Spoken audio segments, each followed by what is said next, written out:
Hi there, welcome to Boy Meets Quilt. I'm Andrew V. Hansen, and this is yet another video in my virtual trunk show.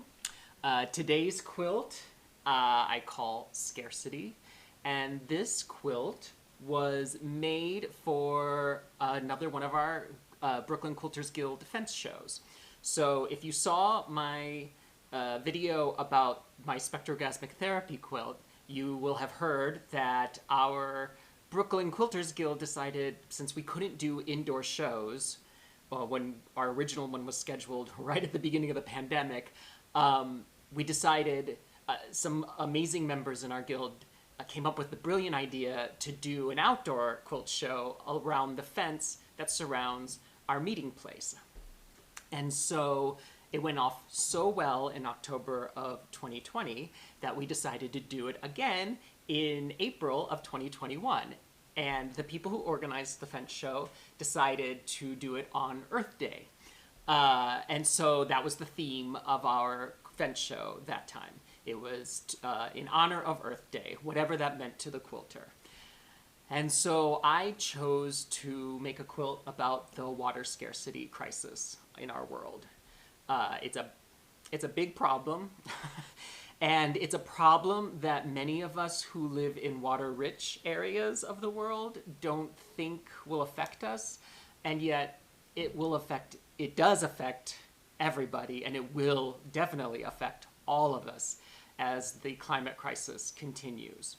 And so it was just a quilt I wanted people to start thinking about how they use water, how they can conserve water, even if we're living in some place like here in New York, where we, at this point, have plenty of drinkable fresh water. It's hard for us to imagine that that might not be the case someday. But if things continue going as they are, it doesn't look pretty. And so as I was coming up with the idea of this quilt, I realized this is one of several quilts I have that have a theme that's maybe a little more political, although I don't consider the water crisis to be a political issue. It's a human issue. It'll affect all of us, regardless of our political bents.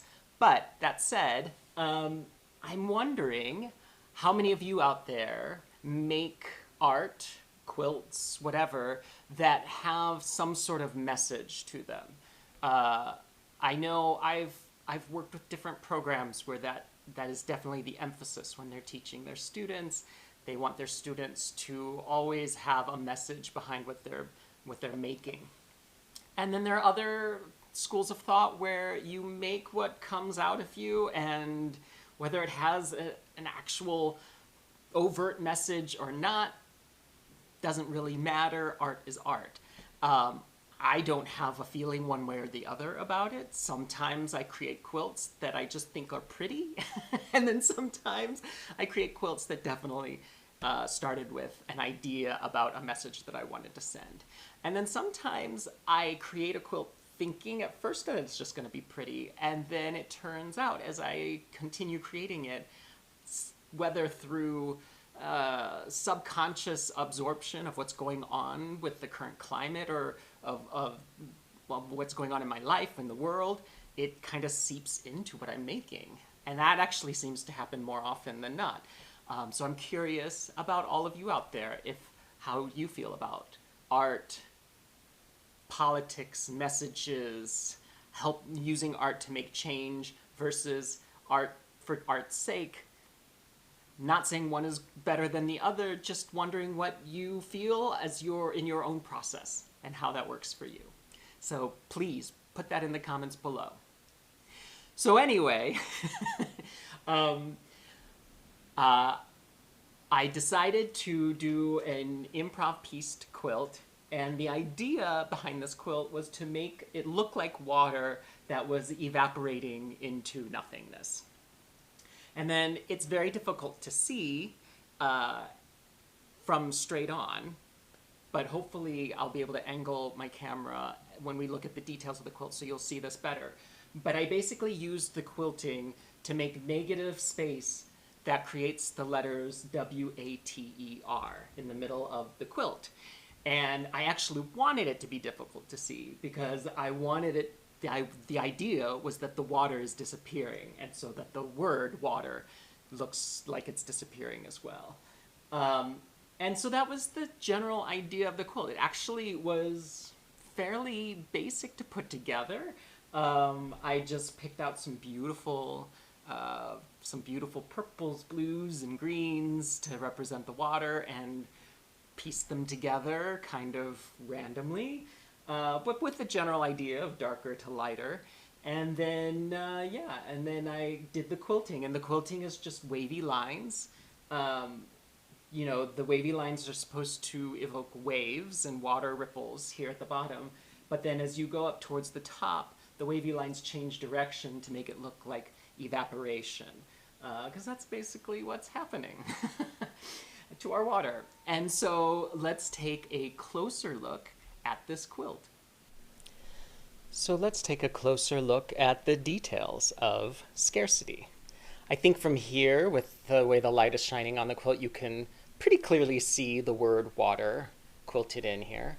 And again, I used the quilting to stitch around what the letters are so that the letters are unquilted and they're just basically the negative space created by the quilting. So we can take a closer look of how that works in the quilt.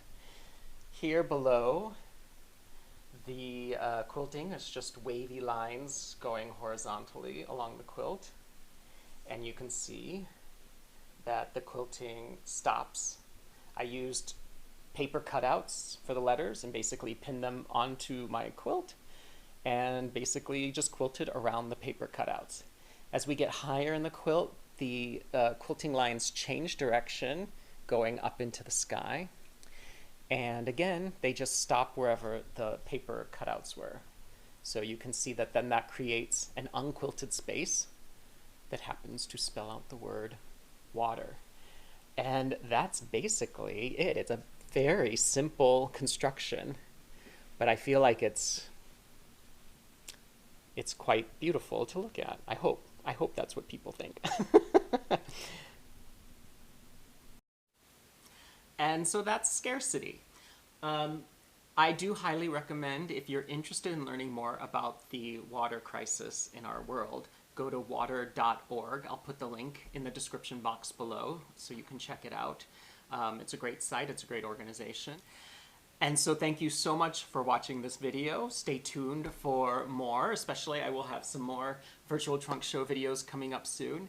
And I really appreciate any comments and questions you put below. And please subscribe, and happy making, happy crafting, happy all of that. And I will see you later.